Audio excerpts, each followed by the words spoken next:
नमस्कार, आपण पाहताय कोकणचं नंबर 1 महाचॅनल कोकण साद लाईव्ह बातमीपत्रात आपलं स्वागत। सुरुवात करूया हेडलाईन्सनं। हेडलाईन्सचे प्रायोजक आहेत पारुल युनिव्हर्सिटी, यहां पॉसिबल है।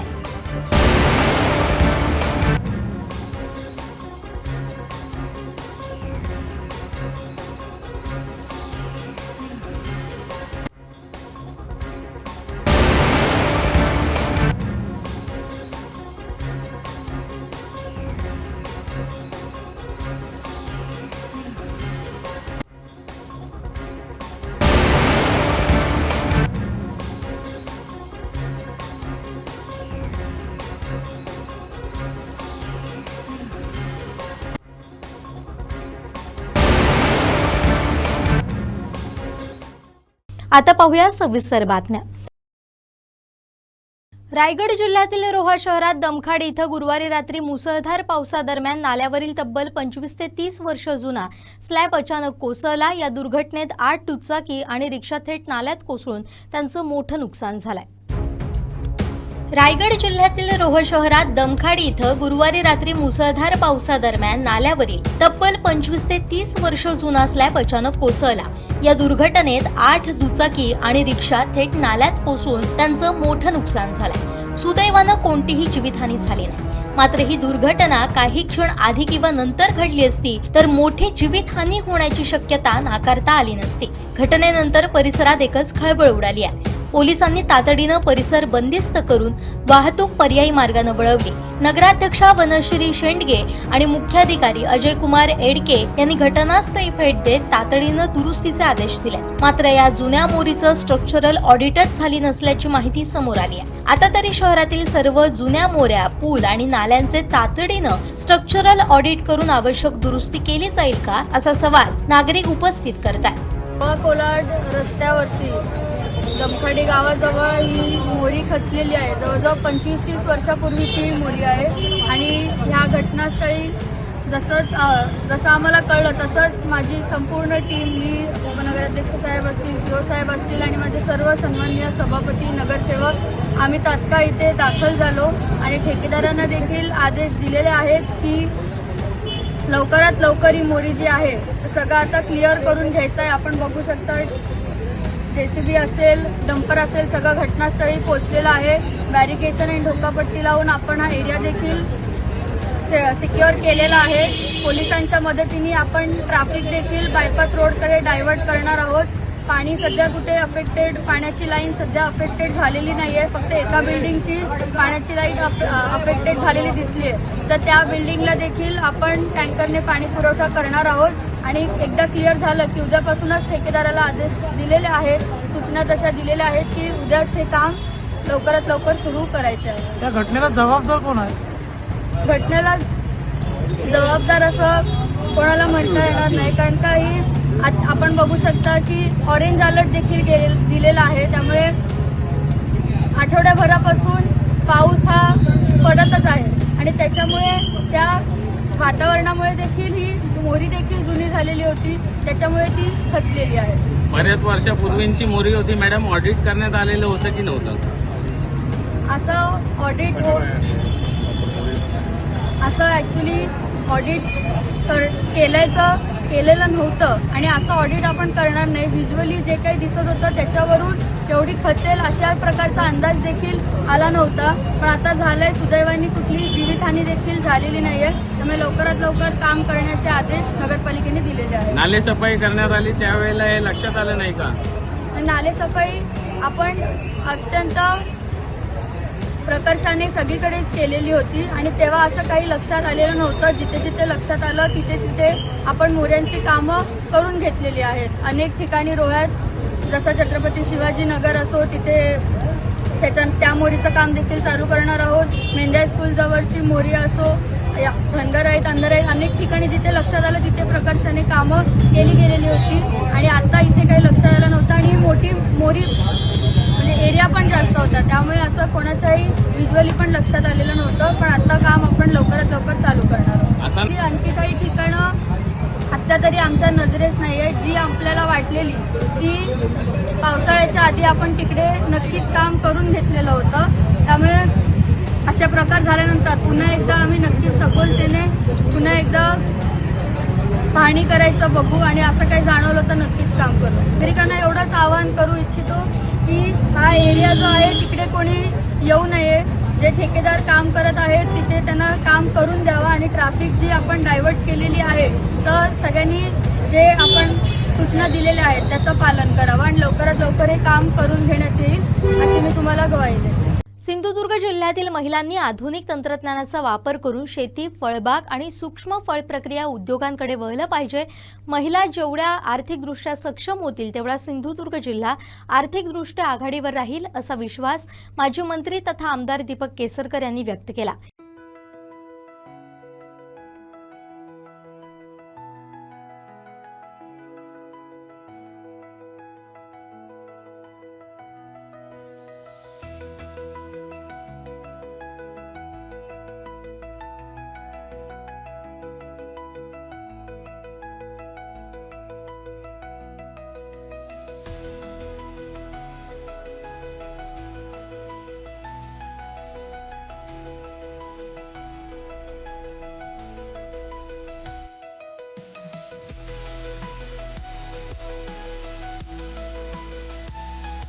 हे शिबिर राज्याचे महसूल मंत्री चंद्रशेखर बावनकुळे यांच्या संकल्पनेतून तसेच मुख्यमंत्री देवेंद्र फडणवीस यांच्या वाढदिवसानिमित्त आणि स्वर्गीय माजी उपमुख्यमंत्री अजित पवार यांच्या जयंतीचं औचित्य साधून सावंतवाडी विधानसभा मतदारसंघ स्तरावर आयोजित करण्यात आलं होतं. या शिबिरात प्रांताधिकारी वीरसिंग वसावे यांनी प्रास्ताविक केलं तर तहसीलदार श्रीधर पाटील यांनी आढावा मांडला. शिबिराच्या माध्यमातून एकूण 3,445 लाभार्थ्यांना विविध योजनांचा लाभ देण्यात आला. आमदार दीपक केसरकर यांच्या हस्ते 173 प्रकारच्या दाखल्यांचं वाटप करण्यात आलं. या कार्यक्रमाला जिल्हा परिषद अध्यक्ष प्रमोद कामत, जिल्हाधिकारी शुभांगी साठे, शिक्षण सभापती प्रितेश राऊळ, सभापती सुष्मिता जाधव, वेंगुर्ले नगराध्यक्ष दिलीप गिरप, दोडामार्ग उपसभापती गणेश प्रसाद गवस, दोडामार्ग नगराध्यक्ष चेतन चव्हाण, श्वेता कोरगावकर, जिल्हा परिषद सदस्य सुधा कौठणकर, विजय नाईक, सुजाता पडवळ, पंचायत समिती सदस्य स्नेहा नाईक, उपविभागीय पोलीस अधिकारी राजेश भागवत, सावंतवाडी तहसीलदार श्रीधर पाटील, दोडामार्ग तहसीलदार राहुल गुरव, वेंगुर्ले तहसीलदार ओंकार उतारी, वेंगुर्ले गटविकास अधिकारी वासुदेव नाईक, सावंतवाडी गटविकास अधिकारी निलेश जाधव, भूमी अभिलेख उप अधीक्षक विनायक ठाकरे यांच्यासह विविध विभागांचे अधिकारी, नागरिक मोठ्या संख्येने उपस्थित होते. वय हा फक्त एक आकडा असतो, आनंदाला कधीच वयाची मर्यादा नसते.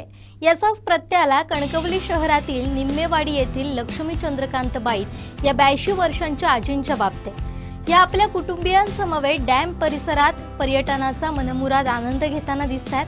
त्यांचा हा उत्साह आणि जीवनाकडे पाहण्याचा सकारात्मक दृष्टिकोन प्रत्येकासाठी प्रेरणादायी आहे.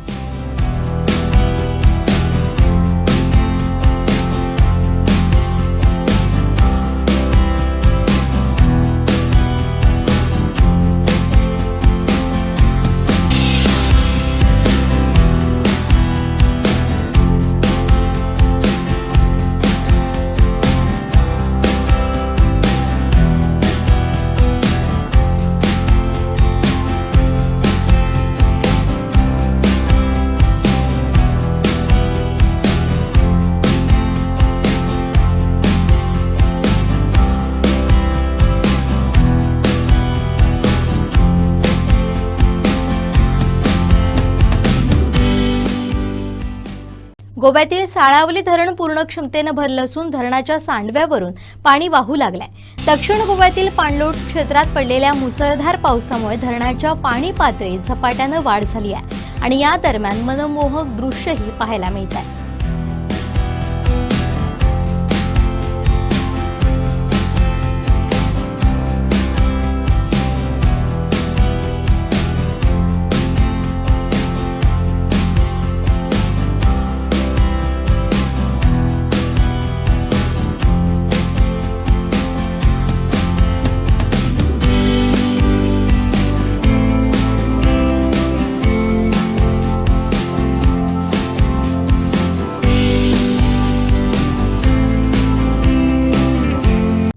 जंतर मंतर कॉक्रोच जनता पार्टीच्या आंदोलनाचा निषेध नोंदवण्यासाठी संविधान सन्मान मंचातर्फे हजारोंच्या संख्येनं राष्ट्ररक्षण मूक पदयात्रा काढून प्रत्युत्तर देण्यात आलं. या मूक पदयात्रेची सुरुवात मारुती मंदिर इथं झाली.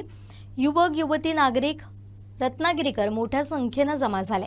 प्रत्येकाच्या हाती फलक झळकत होते। राष्ट्रहित आणि संविधानाचा सन्मान करणाऱ्या या जेनझी पिढीतील तरुणांनी एकीचं दर्शन घडवलं। मारुती मंदिरापासून सुरू झालेल्या मूकमोर्चाची सांगता भारतरत्न डॉक्टर बाबासाहेब आंबेडकर यांच्या पुतळ्या शेजारी सभेनं झाली। पदयात्रेदरम्यान छत्रपती शिवाजी महाराजांना अभिवादन करण्यात आलं। तसेच जिल्हा रुग्णालयाजवळ भारतरत्न डॉक्टर बाबासाहेब आंबेडकर यांच्या पुतळ्याला विद्यार्थी प्रतिनिधी आणि नगराध्यक्ष शिल्पा सुर्वे यांनी पुष्पहार अर्पण करून अभिवादन केलं। पदयात्रेदरम्यान नगराध्यक्ष शिल्पा सुर्वे, रत्नागिरी चिपळूणातील नगरसेवक, नगरसेविका, भाजपचे दक्षिण रत्नागिरी जिल्हाध्यक्ष प्रशांत यादव, उत्तर रत्नागिरी जिल्हाध्यक्ष सतीश मोरे, महिला जिल्हाध्यक्षा वर्षा ढेकणे यांच्या समवेत लोकप्रतिनिधी, विद्यार्थी, नागरिक मोठ्या संख्येने सहभागी झाले। नीट परीक्षेच्या पेपर फुटीमुळे देशामधलं जे वातावरण अस्थिर झालं होतं, लोकांमध्ये जे संभ्रम अनेक होते, अनेक गोष्टी चर्चा येत होत्या, सोशल मीडियातून अनेक गोष्टी लोकांसमोर येत होत्या। त्यासाठी आज रत्नागिरीतील युवकांनी संविधान सन्मान मंचाच्या वतीनं आज एक मोठी रॅली काढली। त्या रॅलीला आम्ही सगळ्यांनी, सर्व धर्माच्या लोकांनी त्याला पाठिंबा दिला आणि एक प्रकारे आजच्या रॅलीने या संविधानाबद्दल असलेली निष्ठा, या संविधानाप्रती असलेली देशभक्ती ही आज या रॅलीमध्ये पाहायला आपल्याला जो देशप्रेमी आहे, जो संविधानप्रती आदर करतो, अशा सगळ्याला जंतर मंतरचं आणि संसदेभोवतीचं जे दृश्य निर्माण झालं होतं ते पाहिल्यानंतर अतिशय दुःख झालं, वेदना झाल्या आणि त्या माध्यमातून देशभर असंख्य लोकांच्या क्रियाप्रतिक्रिया उमटत होत्या आणि ते आज सर्वांनी या मोर्चाच्या माध्यमातून आज रत्नागिरीमध्ये आज हा जो संविधान मोर्चा निघाला त्यातून आज लोकांनी दाखवून दिलं की संविधानाप्रती आणि देशावरती किती श्रद्धा लोकांची आहे आणि कशा पद्धतीने ज्या काही गोष्टी झाल्या त्याला लोकांनी या ठिकाणी नाकारलेलं आहे हे आज आपल्याला पाहायला मिळतं। यामध्ये युवक युवती होत्या, सगळ्या धर्माचे लोक होते, सगळ्या पक्षाचे लोक होते, सर्वजण जाती भेद विसरून संविधानाप्रती आज निष्ठा दाखवण्यासाठी या ठिकाणी जमलेले होते आणि मला धन्यवाद द्यायला लागेल संविधान मंचाला की त्यांनी हा मोर्चाचं आयोजन करून जिल्ह्यात एक वेगळ्या प्रकारचा मेसेज आज दिला। आज रत्नागिरीमध्ये सगळ्यात भव्य आणि दिव्य अशा पद्धतीचा संविधान प्रतिचा मोर्चा झाला। या मोर्चामध्ये सहभागी झालेल्या सगळ्यांचा खरं मनापासून आभार मानायला पाहिजे, कारण हा संदेश आज जिल्ह्यात नव्हे तर महाराष्ट्रात आणि देशामध्ये जाणार आहे आणि त्यामुळं या संविधानामध्ये सामील झालेल्या सगळ्यांचं खरं व्यक्त करणं अनिवार्य आहे। राज्यातील सर्व मच्छीमार बांधवांसाठी पावसाळी मासेमारी बंदीचा कालावधी 15 ऑगस्ट पर्यंत लागू राहील, अशी माहिती मंत्री नितेश राणेंनी दिली आहे। नमस्कार। महाराष्ट्र सरकारने 15 ऑगस्ट पर्यंत मासेमारीवर बंदी घातलेली आहे। म्हणजे 12 नॉटिकल माइल्सपर्यंत जी राज्याची हद्द आहे तिचे कुठल्याही प्रकारची मासेमारीला परवानगी नाही। महाराष्ट्राचं मत्स्य मंत्रालय म्हणून आमचे अधिकारी पूर्ण पद्धतीने सज्ज आहेत, सतर्क आहेत की कोणीही राज्याच्या हद्दीमध्ये जाऊन मासेमारी करता कामा नये। कोणाला कुठल्याच प्रकारचं सहकार्य म्हणजे कुपन असेल, पास असो, डिझेल असो, कोणाला कुठल्याच प्रकारचं सहकार्य या कालावधीमध्ये महाराष्ट्र सरकारच्या मत्स्य खात्याच्या वतीने मिळणार नाही। प्रत्येकाला माझी एवढीच विनंती आहे की येणाऱ्या 15 ऑगस्टपर्यंत ही बंदी प्रत्येकाने प्रामाणिक पद्धतीने पाळावी। कोणीही मासेमारी करण्यासाठी समुद्रात न उतरता आपण जो प्रयत्न करतो आहे ज्याच्यामुळे निश्चित पद्धतीने उत्पादनावर फार मोठा फायदा होईल, मच्छीमारांच्या घरामध्ये आर्थिक उन्नती येईल, या सगळ्यासाठी आपण महाराष्ट्राच्या मत्स्य खात्याला सहकार्य करावं एवढंच ह्या निमित्ताने सर्वच मच्छीमार बांधवांना विनंती करेन। देवगड जामसंडे नगरपंचायतीच्या प्रारूप विकास आराखड्यावरील हरकती आणि सूचनांच्या सुनावणीस उपस्थित राहणाऱ्या नागरिकांसाठी कायद्याच्या आधारे माहिती देण्यासाठी गुरुवारी सायंकाळी देवगड येथील इंद्रप्रस्थ हॉलमध्ये खास सभेचं आयोजन करण्यात आलं होतं। या सभेत देवगड जामसंडे शहरातील नागरिकांनी मोठ्या संख्येने उपस्थिती दर्शवली। त्या आराखड्यावर सुमारे 1200 हरकती घेण्यात आल्याचं सांगण्यात आलं। तसेच यावर 10 ते 14 ऑगस्ट दरम्यान सुनावणीच्या वेळी नागरिकांनी आवश्यक कागदपत्रांसह माणसं उपस्थित राहावं असं आवाहन कायदेतज्ञांकडून करण्यात आलं. यावेळी कायदेतज्ञ advocate doctor Shyamsundar Joshi, advocate Prasad Karandikar, advocate Indranil Thakur आणि डॉक्टर गुरुदेव परुळेकर यांनी नागरिकांना मार्गदर्शन केलं. तसेच समन्वय समितीचे सुधीर मांजरेकर, अण्णा खवळे, स्वप्नील कुबल, श्यामल जोशी, नाना सारंग यांच्यासह अनेक नागरिक उपस्थित होते. देवगड जामसंडे नगरपंचायतीचे नगरसेवक विशाल मांजरेकर यांनीही सभेला उपस्थिती दर्शवली.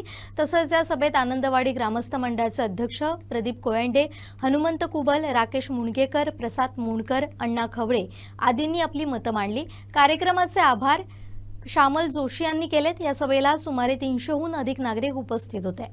म्हणजे संपूर्ण देवगड नामसंडाचं एक व्यापक स्वरूप त्याला जर दिलं भविष्यामध्ये, आज तो विषय नाहीये. आपण एक अपेक्षा करूया की आपल्या ज्या काही हरकती आहेत त्या हरकती ऍक्सेप्ट केल्या जातील आणि त्या पद्धतीने बदल केले जातील, परंतु पण आपण त्याचा विचार केला पाहिजे. आणि केवळ एका वाडीपुरता तो विषय म्हणजे त्या वाडीवर फार अन्याय झालेला आहे खरं आहे, कारण त्या ठिकाणी आज जे घरं आहेत आणि जे काही परिस्थिती आहे आणि त्या पद्धतीने तो झोन दाखवलेला आहे, परंतु हा सर्व गावाचा विषय आहे. जर आपल्याला नंतर भविष्यामध्ये असं काही जर शासनाकडे अप्रोच व्हायचं असेल किंवा लोकप्रतिनिधींकडे अप्रोच व्हायचं असेल तर मात्र आपल्याला त्याला व्यापक स्वरूप द्यावं लागेल, तरच तो खऱ्या अर्थाने यशस्वी होऊ शकेल.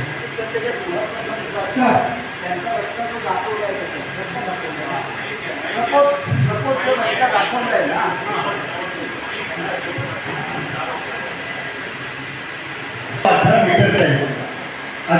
आपण करू 18.54 57-58 फुटाचा जर रस्ता झाला तर आपले आनंदवाडची घरची वस्ती आहे ना ती लागून आहे. किती घरं किती लोक विस्थापित होणार आहे, म्हणजे जास्त काही त्या विषयाचे आहे. तसाच विषय भुजबाई सुद्धा झालेला आहे. त्याच्यामुळे तो विषय प्रदर्शन जो घेत आहे त्याचं काय विषय आहे. आता आनंदवाडीचे किती ग्रामस्थ इथे आलेले आहेत तर त्यांच्यापैकी कोणी नोटीस आणल्या. आता नोटीसमध्ये वैयक्तिक किंवा प्रतिनिधी स्वरूपामध्ये म्हणणं मांडता येईल असं म्हणताय का बघा आहे ना. तर तुम्हाला समजा अडचण असेल तर तुम्ही आता ऑलरेडी वकिलामार्फत म्हणणं तयार करून दिलेलं आहे, तर वकिलांना भेटून त्याला पूर्ण माहिती देऊन त्याला तुम्ही प्रतिनिधी म्हणून हजर करू शकता. ते वकील तिथे आर्ग्यू करू शकता किंवा त्याने लेखी उत्तर द्यायची वेळ आली तर ते देऊ शकता. तर तुम्हाला प्रत्यक्ष राहण्याची गरज नाही. तुमच्यापैकी प्रातिनिधिक स्वरूपात तुम्ही एखादा माणूस हजर राहू शकतो, मात्र तुमचे वकील त्यावेळी मात्र हजर राहणार पाहिजे. आम्ही एक वकील साहेबांना सांगितलेलं आहे, फक्त इकडच्या सर्व लोकांना समजण्यासाठी आम्ही इथे हरकत आणि त्यांच्या वकिलामार्फत आम्ही इथे करणार नाही. तुम्हाला विचारांना सल्ला घेण्यासाठी सर, हा जो आपला प्रपोज DP प्लॅन आहे ना याच्यामध्ये बराचसा भाग ग्रीन झोन आणि हिल झोनमध्ये दाखवण्यात आलेला आहे. जिथे आता आनंदवाडीचा प्रश्न म्हटला तर तो फॉरेस्ट झोनमध्ये दाखवलेला आहे, जो ग्रीन कलरमध्ये आहे, जो सगळा रेसिडेन्शियल भाग आहे. तिथूनच वरती आलात मुंडलेकर नगरीमध्ये तर तो सगळा भाग हिल झोनमध्ये दाखवण्यात आला आहे. जिथे आंब्याच्या बागा तर आपल्याकडे देवगडमध्ये सगळीकडेच आहे. मग ह्या मेजॉरिटीच्या जागा आहेत तर पुढे रेसिडेन्शियल किंवा कमर्शियल पॉईंट ऑफ व्ह्यूने डेव्हलप होण्यासारख्या आहेत भविष्यामध्ये. बऱ्याच जणांनी तसे प्लॅन पण असते. आता तुम्ही मगाशी जे सांगत होतात की हरकत नोंदवायला पाहिजे, त्याच्यामध्ये green zone green forest zone आणि हिल झोनसाठी काय नमूद करू शकतो आत्ता सध्या परवाचे उत्तर देणार अख्खा 10-11 तारखेच्या सुनावणीमध्ये. नाही, ग्रीन झोन जर असेल तर हिल झोन आहे. हां, मग हिल झोनमध्ये खरोखरच हिल आहे का आणि तिथे डेव्हलपमेंट करण्यासारखे आहे का हे पण बघितलं पाहिजे ना. हो, मग ते तसं आहे का. इथले चढ उताराचे जे रस्ते आहेत जनरली तसाच भाग आहे. जनरल चढ उताराला हे बघा म्हणजे अगदी साधं जनरल चढ उतार आहे म्हणून तिथे गार्डन होऊ शकत नाही का, तर होऊ शकतं. आपलं पवनचक्की गार्डन कशात केलेलं आहे, चांगलं झालंय ना. हो, ठीक आहे. मग त्या ठिकाणी एखाद्याने असं समजा चढउताराच्या ठिकाणी गार्डन टाकलेलं असेल तर होऊच शकत नाही, तिथे चढउतार आहे. हा आपला डिफेन्स रेज होऊ शकतो का किंवा त्याला काही तथ्य आहे का. नेमकं कळलं पाहिजे आपल्याला की तुमची अडचण नेमकी काय. जनरलाइज अडचणीकडे आपल्याकडे उत्तर नाही. जनरल नाही. समजा एखाद्या व्यक्तीला कोणाला तिकडे रेसिडेन्शियल कॉम्प्लेक्स बनवायचं आहे, कोणाला हॉटेल बनवायचं असेल किंवा आणखी कोणाचा काही वेगळा उद्योग चालू करण्याचा आहे आणि ती जमीन जी आहे ती आपले उताराचे डोंगर म्हणजे घाटावरचं दिसाय तशातला भाग नाही आपल्या. माझे वकील मित्र सहकारी मित्र ॲडव्होकेट जोशी साहेब आणि करंदीकर साहेब यांनी अतिशय चांगल्या पद्धतीने सखोल पद्धतीने माहिती आणि मार्गदर्शन केलेलं आहे. त्यामुळे मी पुन्हा तोच विषय न घेता होतं आणि आता नगरपंचायत झाली ते खूप त्रास झाला.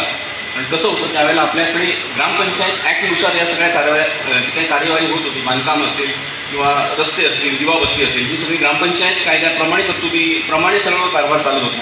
आता या ठिकाणी नगरपंचायत आल्यामुळे या ठिकाणी जो Maharashtra regional town planning act 1966 आहे त्या कायद्याप्रमाणे या सगळी बांधकामं किंवा रस्त्याचं नियोजन असेल ह्या सगळ्या गोष्टी होतात. आणि त्या कायद्यामध्ये 1966चा जो कायदा आहे त्या कायद्यामध्ये ज्या तरतुदी आहेत त्या सगळ्या तरतुदी या नगरपंचायत क्षेत्राला लागू होणार आहे झालेल्या आहेत. त्याच्यामुळे अपरिहार्यपणे आपण हे बदल स्वीकारले पाहिजेत. त्यामुळे आता हे बदल होत असताना ज्या काही आपल्याला संधी आहेत DP प्लॅन जो मंजूर केलेला आहे तो DP प्लॅन म्हणजे काय तर एक सुनियोजित नगराचा एक आराखडा तो आहे. त्या ठिकाणी कशा पद्धतीने कुठे क्रीडांगण असावं कुठे रस्ता असावा.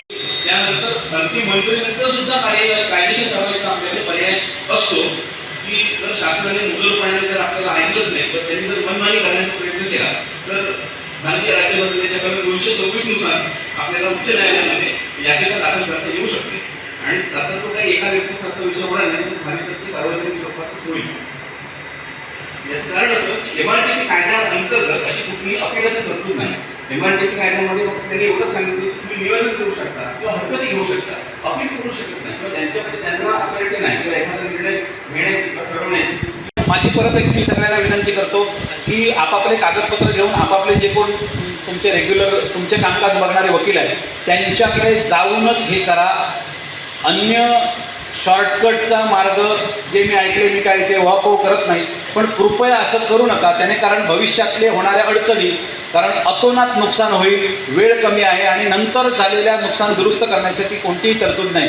सगळ्यांनी एकत्रित जर राहिलो आणि आपण हे शासनापर्यंत व्यवस्थित मुद्दे सुसूत्रपणाने पोचवलं तर नक्कीच आपल्या जमिनी किंवा आपल्याला अपेक्षित असलेलं आरक्षण मिळेल एवढंच मी म्हणतो आणि समन्वय समितीचे आपले सर्वांचे आभार मानतो. धन्यवाद. कणकवली इथं आयोजित महाराजस्व समाधान शिबिरात विविध शासकीय विभागांनी नागरिकांना आपल्या योजनांची माहिती दिली. यावेळी पालकमंत्री तथा महाराष्ट्र राज्याचे मत्स्य व बंदरे विकास मंत्री नितेश राणे यांच्या मार्गदर्शनाखाली मत्स्य विभागानेही विविध शासकीय योजनांची माहिती देत मत्स्य व्यावसायिकांनी या योजनांचा लाभ घ्यावा असं आवाहन केलं. याचाच आढावा घेतलाय आमचे प्रतिनिधी उमेश बुचडे यांनी. सिंधुदुर्ग जिल्ह्यामध्ये सध्या महसूल विभागाच्या माध्यमातून छत्रपती शिवाजी महाराज महास्वराज्य समाधान अभियान सध्या सुरू आहे आणि याच अनुषंगाने आपण या कणकवलीमध्ये आहोत. कणकवलीमध्ये आपण बघतो की ही जी योजनांची बऱ्याच योजना आहेत त्या योजनांचे जे स्टॉल आहेत या ठिकाणी लावण्यात आलेले आहेत. त्याचे जे फायदे आहेत ते नागरिकांना देण्यात येत आहेत आणि सांगण्यात देखील येत आहेत. काही योजना आहेत त्या देखील सांगतात. तशाच पद्धतीने कणकवलीमध्ये आपण बघतोय की ह्या म्हणजे मत्स्य विभागाच्या देखील योजना या ठिकाणी या स्टॉल आहे आणि त्यामध्ये मुख्यमंत्री मत्स्य संपदा योजना तशाच इतरही अपघात मच्छीमारांसाठी विनामूल्य अपघात गट विमा योजना मासेमारी साधनांवर अर्थसहाय्य योजना अशा विविध योजना या ठिकाणी या स्टॉलवर या अधिकारी इथे आपल्याला सांगणारच आहेत. पण त्या पद्धतीने आपण बघतो की या स्टॉलवर जे बोटी आहेत या छोट्या असतील मोठ्या असतील त्यांचे काही योजना कशा पद्धतीने लाभ घेता येईल काही लाभार्थी देखील त्यांचे आहेत त्या संदर्भात आपण त्यांच्याकडून जाणून घेतो. साहेब नमस्कार. आज या योजनेच्या माध्यमातून आज आपण एक स्टॉल लावलेला आहे. काय या स्टॉलच्या माध्यमातून सांगाल आपण?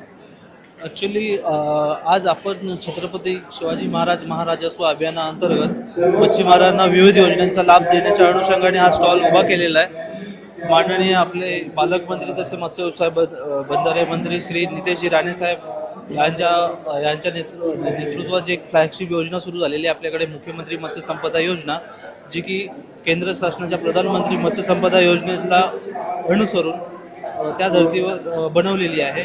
आणि ही राज्याच्या मच्छीमारांसाठी एक खूप आनंदाची बाब आहे की यापूर्वी आपल्या राज्य शासनाच्या एवढ्या योजना कार्यान्वित नव्हत्या.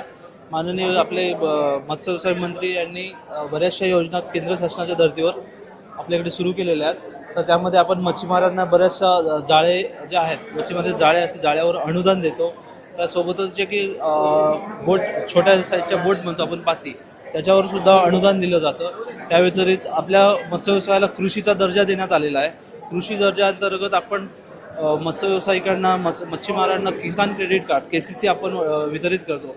त्यामध्ये राज्य शासनामार्फत 4% त्याच्या इंटरेस्ट सबवेन्शन, तर केंद्र शासनामार्फत 3% इंटरेस्ट सबवेन्शन दिलं जातं. यामध्ये जे 7% व्याजदर असतं किसान क्रेडिट कार्डसाठी, ते कुठंतरी मच्छीमारांना 0 होऊन जातं आणि हे एक त्यांना खेळतं भांडवल त्यांना मच्छीमारीचे साहित्य साधने खरेदी करण्यासाठी उपयुक्त ठरतं.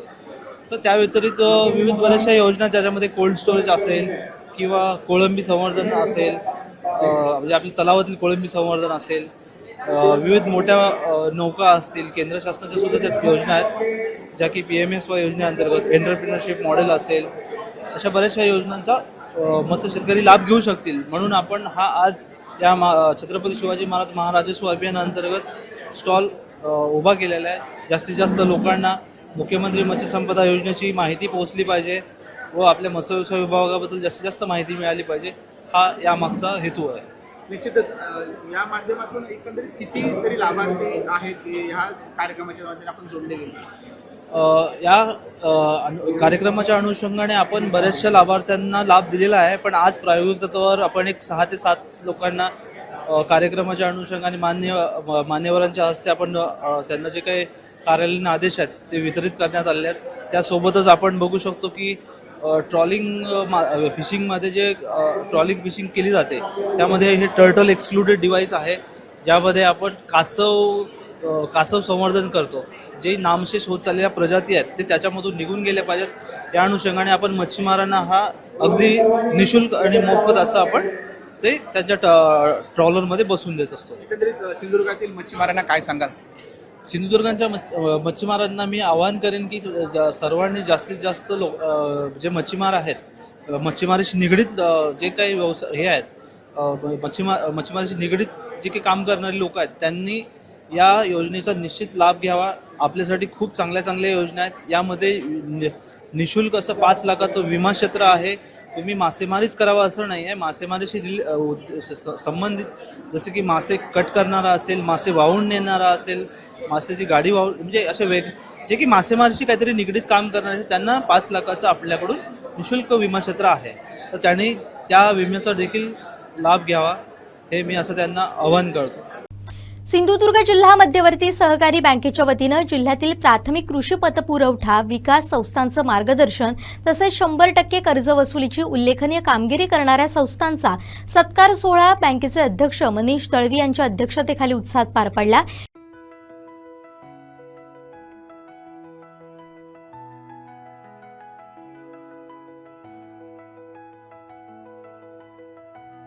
यावेळी शेतकरी हिताचे अनेक महत्त्वपूर्ण निर्णय जाहीर करण्यात आले.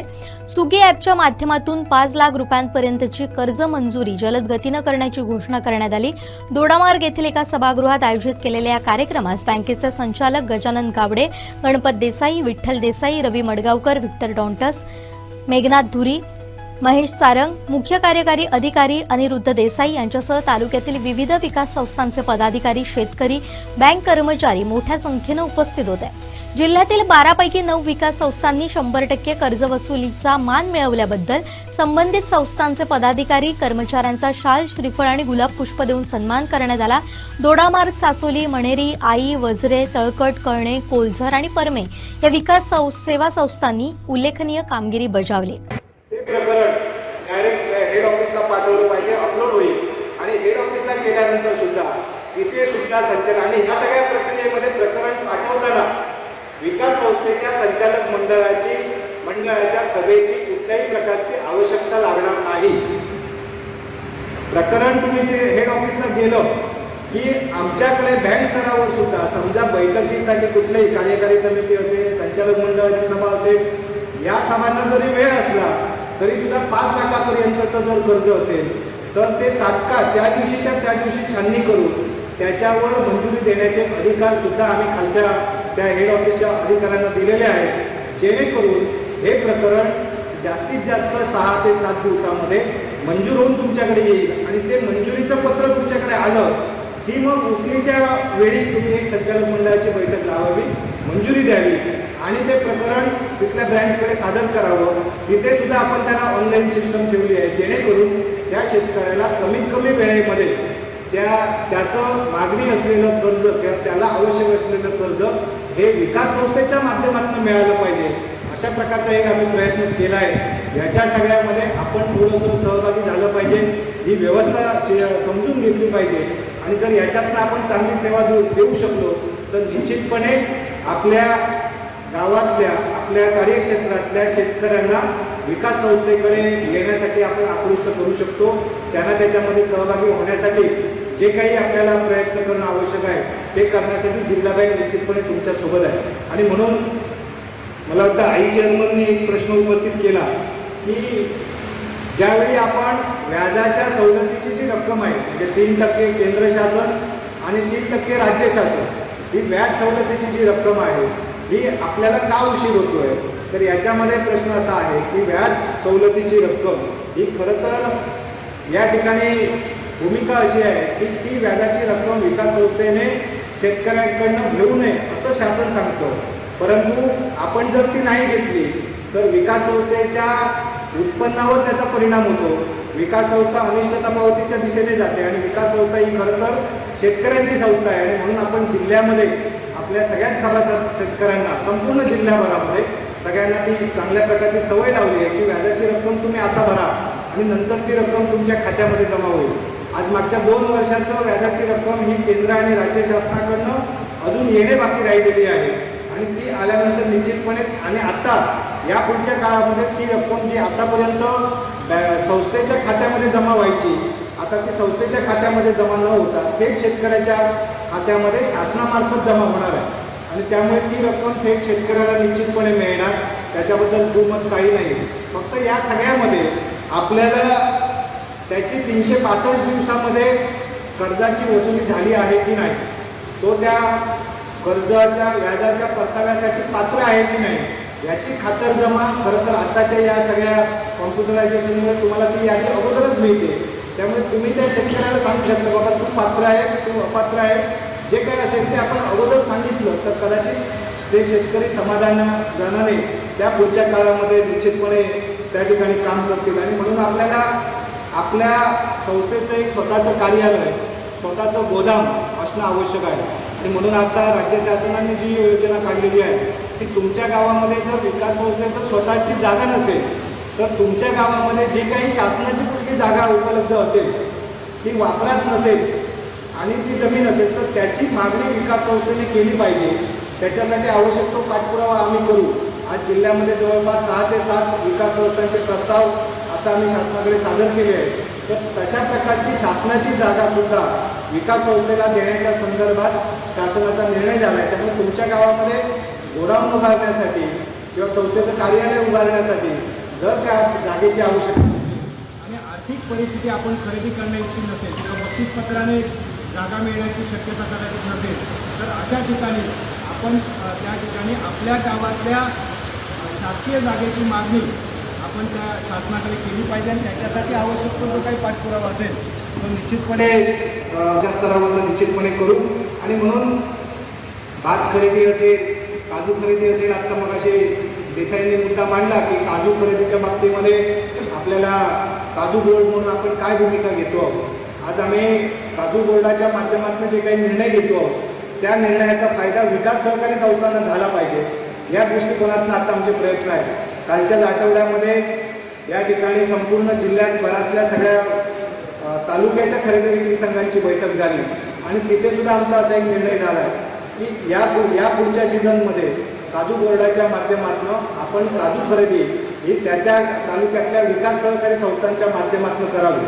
परंतु ही करत असताना त्या संस्थेकडे एकतर स्वतःचं गोदाम असलं पाहिजे, नसेल तर त्या गावामध्ये एखादं दुसरं गोदाम असलं पाहिजे आणि त्या संस्थेने त्याच्यामध्ये सहभाग घेण्यासाठी स्वतः त्याच्यामध्ये पुढाकार घेतला पाहिजे. आणि जर असं असेल तर आपल्या गावामध्ये काजू बोर्डाच्या माध्यमातून विकास सहकारी संस्थेच्या माध्यमातून ही काजू खरेदी आपण करण्यासाठी प्रयत्न करतो, जेणेकरून त्या गावातल्या काजू उत्पादित करणारे जे शेतकरी आहेत, जे तुमच्या संस्थेचे सभासद आहेत, या सभासदांना आपण न्याय देऊ शकणार आहोत.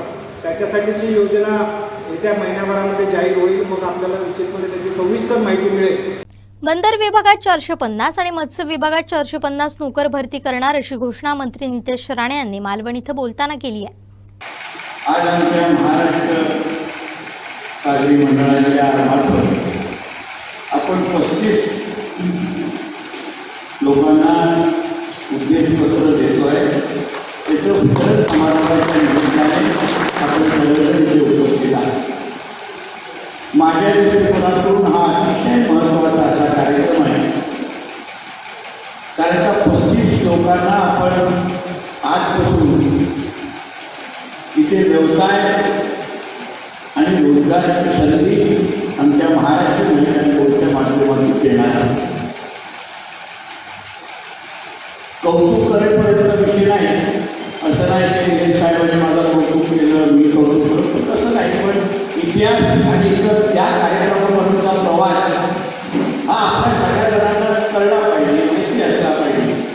आणि म्हणून मुद्दामून त्या काही माहिती मी आपल्यासमोर ठेवणार आहे. महाराष्ट्र मेडिकल बोर्डच्या माध्यमातून तिकडे वर्षानुवर्ष आपण मोठी चालवण्याचा कार्यक्रम करतो. आणि अशांचे आपल्या माझ्यासमोर व्यावसायिक इथे आज उपस्थित आहे. इथे जास्तीत जास्त लोकांना या परवानग्या मिळाव्या.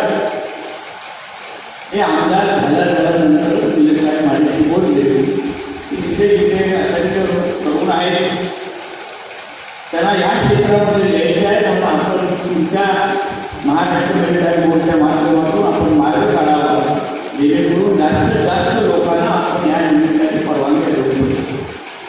मग मी आमच्या देवरेजींना त्यानुसार माहिती घ्यायला सांगितली. आणि म्हणून सुरुवातीच्यासाठी 35 म्हणजे ही प्रक्रिया आजपासून सुरू होते. कारण का आपण इकडे येणाऱ्या पर्यटनाची माहिती, वाढणाऱ्या पर्यटकांची माहिती आपल्याला दिलेली आहे. जवळपास 5.5 लाख पर्यटक आज तिथे ह्या परिसरामध्ये येतात. आणि एकंदरीत छत्रपती शिवाजी महाराजांच्या राजकोटच्या इथे स्मारक तयार झाल्यानंतर येणाऱ्या कालावधीमध्ये इथे पर्यटकांची संख्या वाढतच जाणार. आणि म्हणून इथे सुविधा पुरवणं हे महाराष्ट्र मेडिकल बोर्ड पर्यटन खातं म्हणून आमच्या सगळ्या जणांची जबाबदारी आहे. खरं म्हटलं तर इकडचे जे काय पर्यटनाची वाढ म्हणा, काय महाराष्ट्र मेडिकल बोर्डला खऱ्या अर्थाने इथे कामाला कोणी आकार दिला असेल तर बंदर मंत्री म्हणून सन्मान्य राणेसाहेबांनी त्यांच्या कारकिर्दीमध्ये आम्ही खरं म्हटलं ते काम पुढे घेऊन जाण्याचं काम आमच्या माध्यमातून आता करतो. इथे इथे तयार असलेली जेटी म्हणा किंवा असंख्य किंवा असंख्य बाकीचे सुविधा हे सन्मान्य राणेसाहेबांच्या कारकिर्दीमध्ये तयार झालेले आहेत. आणि म्हणून ह्या खात्याचा मंत्री झाल्यानंतर निलेश साहेबांची चर्चा केल्यानंतर इथे जास्त जास्त सुविधा महाराष्ट्र मेडिकल बोर्डच्या माध्यमातून वाढवण्याच्या दृष्टिकोनातून आम्ही पावलं टाकण्याचं ठरवलेलं आहे. आणि म्हणून आता सुरुवातीला 35 लोकांना आपण उद्देशपत्र देणार आहोत. मी हेही सांगेन की इथपर्यंत आपल्याला थांबायचं नाही, कारण का राज्याचे आदरणीय मुख्यमंत्री देवेंद्र फडणवीस साहेबांची अशी संकल्पना आहे की 877 किलोमीटर असलेली आपली किनारपट्टी हे जलवाहतुकीच्या माध्यमातून जोडली गेली पाहिजे. म्हणजे मुंबईपासून रायगड असो, रत्नागिरी असो आणि आपला सिंधुदुर्ग हे पूर्ण किनारपट्टी येणाऱ्या काही वर्षामध्ये जलवाहतुकीच्या निमित्ताने जोडण्याचा कार्यक्रम आम्ही महाराष्ट्र मेडिकल बोर्ड म्हणून हातात घेतले. आणि म्हणून आता हे जे काय आपण प्रवासी किंवा आता हे जे काय उद्देशपत्र देतोय त्यांना येणाऱ्या कालावधीवर खूप महत्त्व वाढणार. म्हणून 35 पर्यंत आम्हाला थांबायचं नाही, एवढं सांगण्याचा प्रयत्न आम्हाला अजूनही द्यायचं. अजून लोकांना महाराष्ट्र मेडिकल बोर्डच्या माध्यमातून फोन करायचं आहे.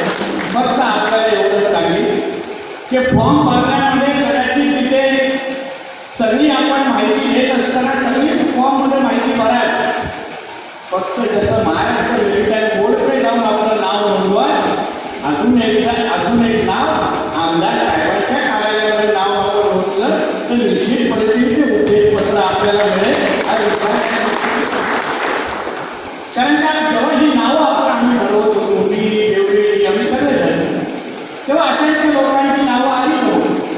मग आम्ही आमदार साहेबांना संपर्क केला की बाबा अशी नावं आलेली आहेत. आणि मग आमदार साहेबांच्या सगळ्या सहकार्याने बसून या 35 लोकांना त्या नियमामध्ये बसून आपण लोकांना ती नावं पुढे आमच्याकडे केली आणि पुढच्या टप्प्यामध्ये अजूनही लोकांना ते उद्योगपत्र आम्हाला द्यायचं आहे म्हणून त्याची तयारी पण उर्वरित लोकांनी ठेवावी एवढंही मुद्दाम त्या निमित्ताने ठेवले. आता येणाऱ्या कालावधीमध्ये फक्त इथपर्यंत आम्हाला थांबायचं नाही, पण हा पूर्ण जो किनारपट्टीचा भाग आहे जो महाराष्ट्र मॅरीटाईम बोर्डच्या अंतर्गत येतो त्याला विकसित करण्यासाठी सागरमाला 2च्या अंतर्गत आम्हाला मोठ्या प्रमाणामध्ये निधी उपलब्ध होणार आहे.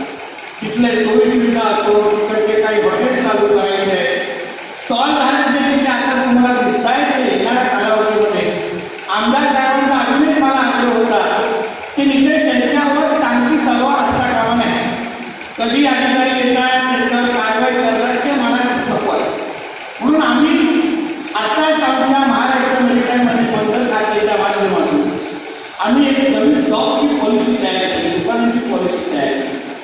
त्या शॉपच्या पॉलिसी अंतर्गत हे जे काही दुकानं किंवा स्टॉल म्हणा जे काही महाराष्ट्र मॅरीटाईम बोर्डच्या प्रॉपर्टीवर तुम्हाला दिसतील ते येणाऱ्या कालावधीमध्ये त्यांना नियमित करण्याच्या दृष्टिकोनातून आम्ही धोरण तयार केलेलं आहे. त्याही गोष्टी येणाऱ्या कालावधीमध्ये म्हणजे आता ज्या काही दुकानं आहेत ते महाराष्ट्र मॅरीटाईम बोर्डच्या शॉप पॉलिसीच्या अंतर्गत त्यांना नियमित केलं जाईल, त्यांना लायसन्सेस दिले जातील आणि जेणेकरून भविष्यामध्ये कुठल्याही पद्धतीची टांगती तलवार त्यांच्यावर राहणार नाही हा विश्वास तुम्हाला मी आजच्या निमित्ताने देतो.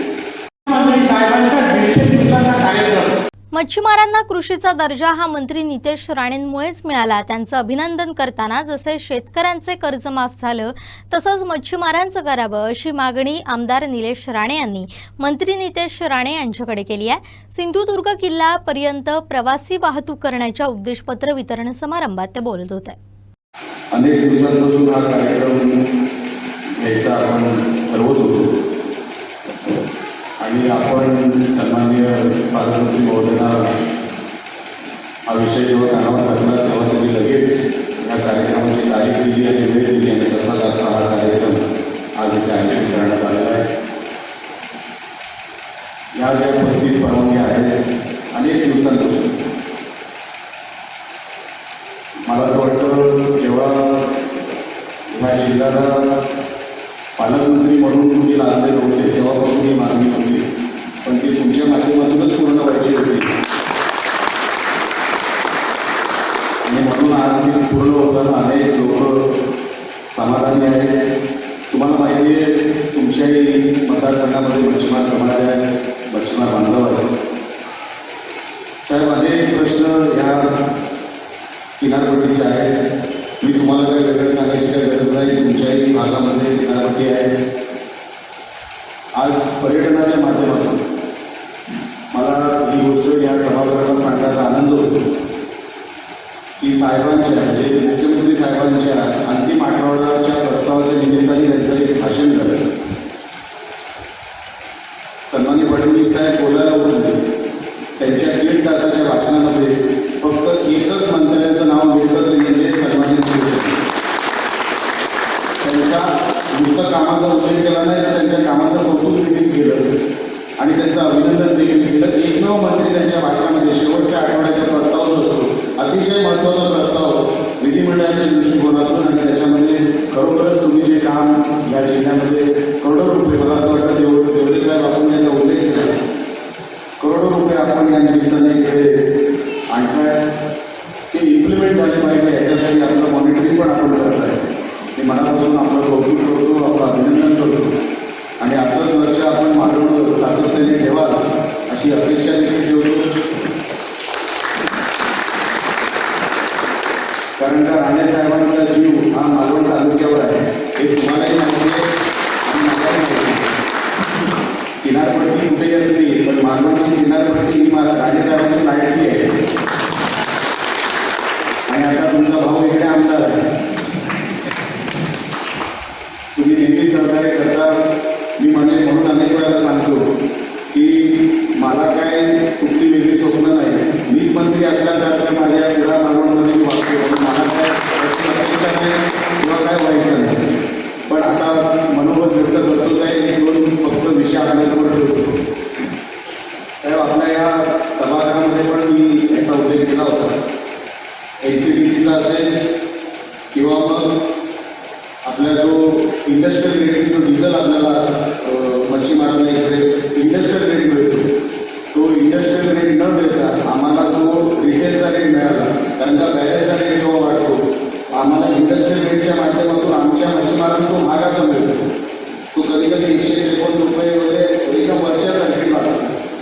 भाव मिळाला तर काय असतं, आमच्या कन्झम्पशनवर, तुम्हाला तो विषय चांगला माहिती आहे, कन्झम्पशनवर मच्छीमारांचं कन्झम्पशन खूप आहे म्हणून त्याला इंडस्ट्रियल रेट लावला जातो, एवढंच आहे. तर आमचा पालकमंत्री साहेबांना हा विषय चांगला माहिती आहे की आम्हाला जर तुम्ही रिटेलचा रेट लावला तर आमच्या मच्छीमारांना तो फार मोठा सोयीचा मार्ग उघडेल आणि ते तुम्हीच करू शकता हे मी सभागृहात देखील बोललो. आणि म्हणून तुमच्याकडून अपेक्षा वेगळी आहे. या मच्छीमार बांधवांचा फार मोठा प्रश्न हा आहे आणि NCDCचा प्रश्न. NCDC स्कीम बंद झाली आहे. NCDC स्कीम ही आता थोडंच मला वाटत नाही देशामध्ये कुठे NCDC आहे, पण त्याचा कर्ज जो आहे तो अजूनपर्यंत आमच्या शेतकऱ्यांवर म्हणजे आमच्या मच्छीमारांवर दिसतो. एकदा कायमस्वरूपी NCDC स्कीम ही फक्त मच्छीमारांची नाही आम्हाला माहिती आहे, पण जिथे जिथे NCDCचं कर्ज आहे, जो काय साठा NCDCचा आहे तो कायमस्वरूपी आम्हाला मच्छीमार त्याच्यातून वगळण्यात यावे ही एक मागणी या निमित्ताने मी सभागृहामध्ये करतो. आणि एक शेवटचा मुद्दा सांगतो की आपल्यामुळे एक खरं तर जोरदार काळात पालकमंत्री साहेबांसाठी होऊन जाऊ द्या, कारण का कृषीचा दर्जा पहिले ऐकून घ्या, कृषीचा दर्जा इतक्या वर्षाची मागणी पालकमंत्री नितेश राणेंमध्ये पूर्ण झाली आणि मच्छीमारीला म्हणजे मासेमारीला कृषीचा दर्जा मिळाला. तो सन्माननीय नितेश राणेंमुळे मिळाला म्हणून तुमचे अभिनंदन करतो, तुमचं मनापासून. आता मला पुढचा प्रस्ताव देतो. जसं शेतकऱ्यांना कर्जमाफी मिळते, आमच्या मच्छीमार बांधवांना पण त्या चौकटीत घ्या आणि कर्जमाफी करून टाका सर. आणि एवढीच विनंती आपल्यासमोर मी करतो, आकडा फार मोठा असला तरी आपण ते करू शकता. कॅबिनेटमध्ये जो पहिली मला वाटतं कॅबिनेट झाली, पहिल्या कॅबिनेटमध्ये सिंधुदुर्गाचं नाव पहिल्या कॅबिनेटमध्ये 1.5 वर्षापूर्वी हे तुमच्यामुळे आम्हाला ऐकायला मिळालं. त्या गोष्टीसाठी तुमचं आणि जास्त मी बोललो, एक भाऊ दुसऱ्या भावाची किती हे करतोय म्हणजे भावही करतोय ते जास्त कोण आहे की मानव म्हणजे चिकित्सक आहे. इकडे म्हणजे जगामध्ये काय चाललंय मला माहिती नाही, पण ह्यांना सगळ्या गोष्टींची माहिती आहे. मालवण म्हणजे अतिशय चिकित्सक तालुका. त्या एका भावाने दुसऱ्या भावाची जरी जास्त प्रशंसा केली काहीतरी गडबड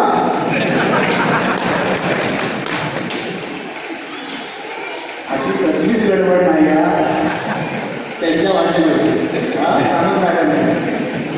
तर सांगायचं तात्पर्य एवढं, हे सगळं तुम्हाला सांगणं का गरजेचं आहे, कारण का धोरण पॉलिसी आणि ही सगळी कामं सरकारी लेवलवर जेव्हा होत असतात आपल्याला त्याची सगळीच माहिती नसते, आपल्यापर्यंत ते कोण पोचवत नसतं. काही म्हणजे पत्रकार बांधवांनी ही सगळी माहिती खरं तर कलेक्शन करून लोकांपर्यंत ती पोचवायला पाहिजे होती, पण आज आम्हाला देवरे साहेबांना उठून तिथे बोलवायला लागलं, त्यांना सांगावं लागलं की तुम्ही बोला म्हणजे लोकांना कळेल की नेमकं किती पैशाचा साठा पहिल्यांदा आपल्या या मालवणला आपल्या या सिंधुदुर्ग जिल्ह्याला मिळाला हे तुम्हाला सगळ्यांना कळलं पाहिजे. म्हणून या सगळ्या गोष्टींचा उल्लेख तुमच्यासमोर मी केला. आपल्या या प्रवासी गोष्टींना हा जो प्रमाणपत्र आणि हा जो आपण परवानगी दिली आहे त्यासाठी तुमचं कौतुकच आहे, पण हा सगळा पैशाचा साठा उद्या एक सगळी किनारपट्टी त्याचं सुशोभीकरण मॅरिटाईम बोर्ड आणि त्याचं जे काय छाप आहे ती आपल्या मालवणमध्ये अधिक पडावी याच्यासाठी आपल्यासमोर हे सगळे विषय मी ठेवले. लवकरात लवकर या सगळ्या विषयाचा तोडगा निघेल ही खात्री माझ्या मनामध्ये आहे. एक परत एकदा मी पालकमंत्री साहेबांचे मनापासून आभार व्यक्त करतो. जिल्हा परिषद हा ग्रामीण भागाच्या विकासाचा महत्त्वाचा दुवा असतो. जिल्हा विकासासाठी मिळणारा सर्व निधी या जिल्हा परिषदेमधूनच खर्च केला जातो. त्यामुळे सर्व पदाधिकारी तसेच सदस्यांनी जिल्हा परिषदेच्या प्रत्येक सभेमध्ये येताना पूर्ण अभ्यास करून यावं, तरच आपल्या जिल्ह्यासाठी आपण काहीतरी करू शकतो असं सांगतानाच अधिकाऱ्यांनी प्रत्येक काम योग्य होईल याकडे पाहावं. पदाधिकारी, जिल्हा परिषद सदस्य तसेच अधिकाऱ्यांनी एकत्रित येऊन योग्य काम केलं, कामाचं नियोजन केलं तर जिल्हा परिषदेच्या माध्यमातून जिल्ह्याचा खऱ्या अर्थानं विकास होऊ शकतो असं प्रतिपादन आमदार निलेश राणेंनी केलं. जिल्हा परिषदेच्या छत्रपती शिवाजी महाराज सभागृहात आमदार निलेश राणे यांनी जिल्हा परिषदेची आढावा बैठक घेतली. यावेळी जिल्हा परिषद अध्यक्ष प्रमोद कामत, उपाध्यक्ष दादा साईल, जिल्हा परिषदेचे मुख्य कार्यकारी अधिकारी रवींद्र खेबुडकर, अतिरिक्त मुख्य कार्यकारी अधिकारी शीतल फुंड, शिंदे शिवसेनेचे जिल्हा प्रमुख दत्ता सामंत, वित्त आणि बांधकाम सभापती संतोष साटविलकर, शिक्षण व आरोग्य सभापती प्रितेश राऊळ, महिला व बालविकास सभापती अनुराधा नारकर, समाज कल्याण सभापती रुहिता तांबे, जिल्हा परिषद सदस्य, अधिकारी, खाते प्रमुख उपस्थित होते. मी आभार मानतो की आढावा जिल्हा नियोजन आमची मीटिंग झाली आणि मला वाटतं एका महिन्यातच आपण हा आढावा इकडे बांधकाम विभागाचा जरी आपण बोलून हा घेतला असता तरी प्रत्येक हेडची चर्चा आपण या निमित्ताने या सभागृहात केली. त्याच्यावरती चर्चा देखील झाली.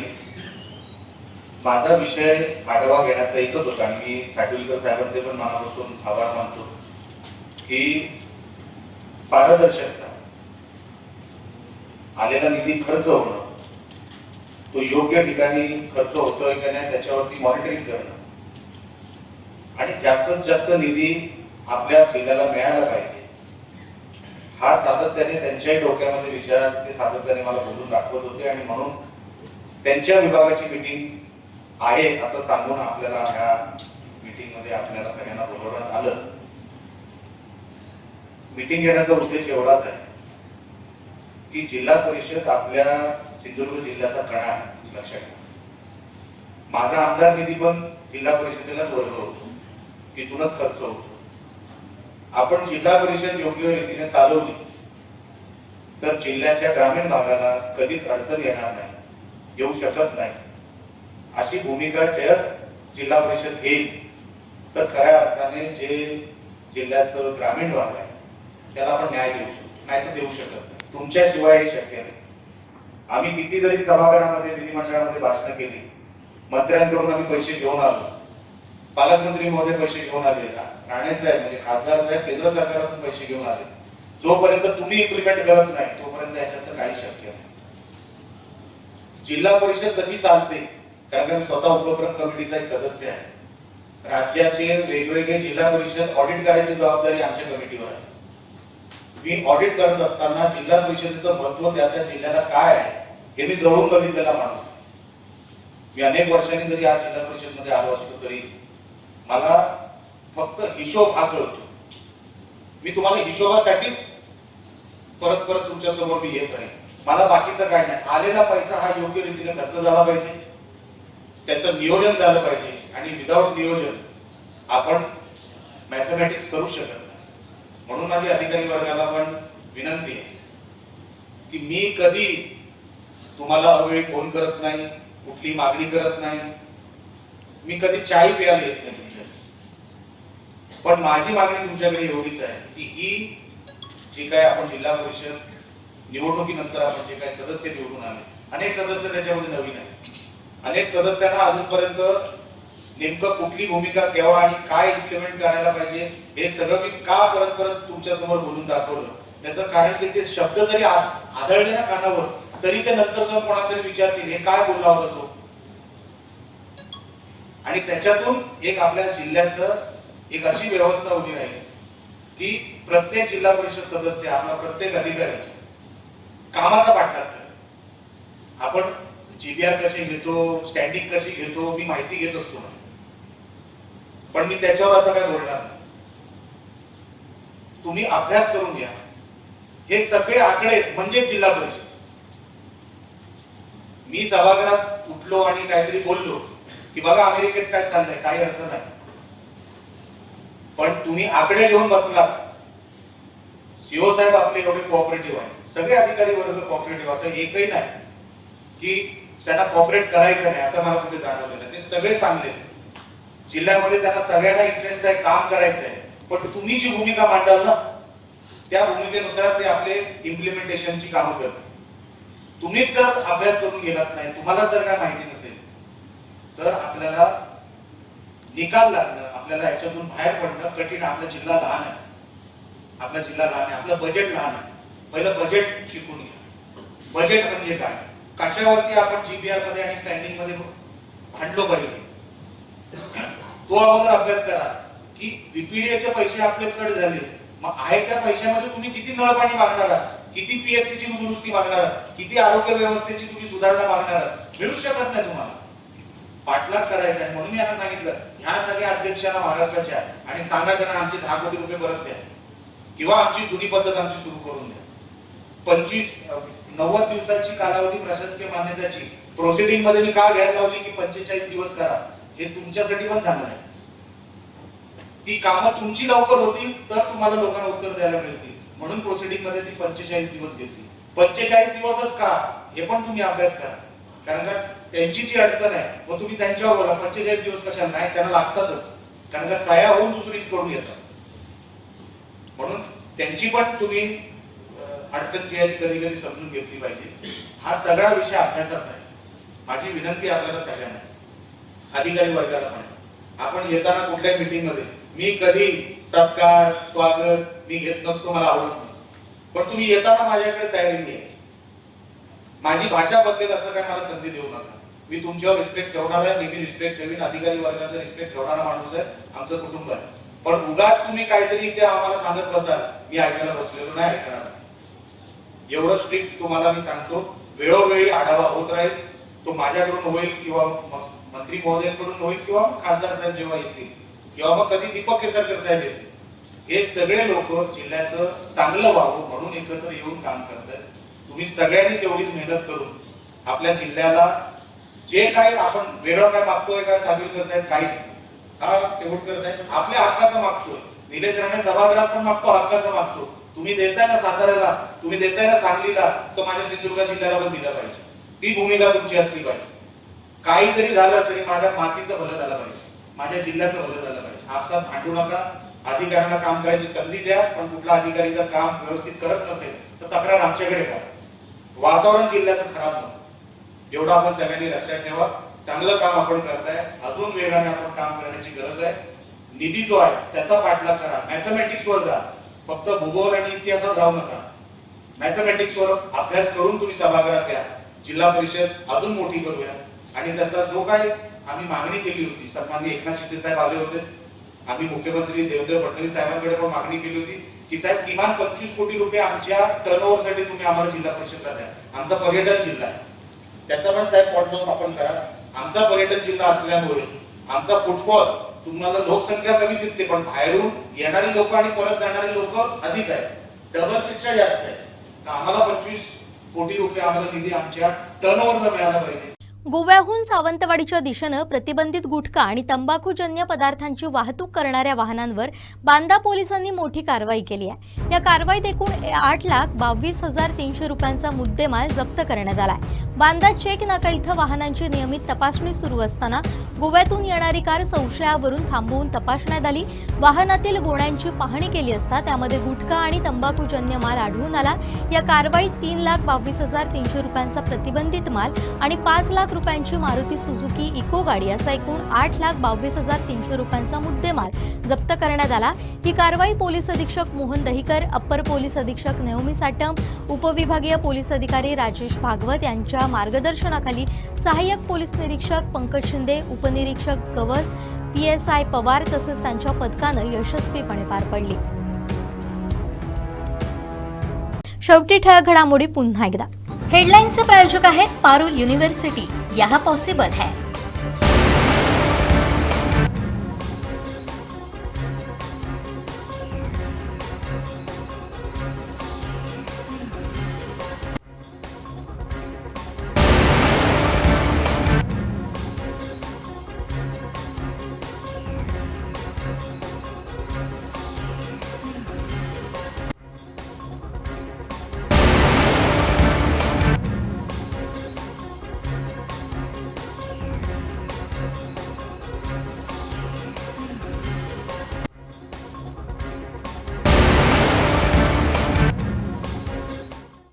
बातमीपत्रात वेळ झाली इथेच थांबण्याची. पाहत राहा कोकणचं नंबर 1 महा चॅनल कोकण साध लाईव्ह. धन्यवाद.